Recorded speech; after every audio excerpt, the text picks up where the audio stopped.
பக்தி பெருக்கில் எந்தன் ஊன் உருக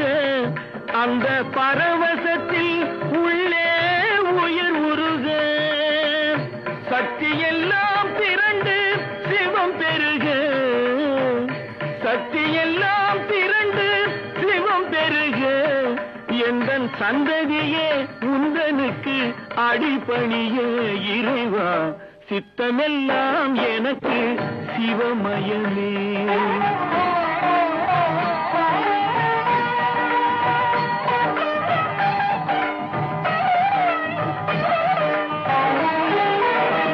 கண்ணை திறந்து வைத்த கருப்பொருளே கோவில் கதவை திறந்து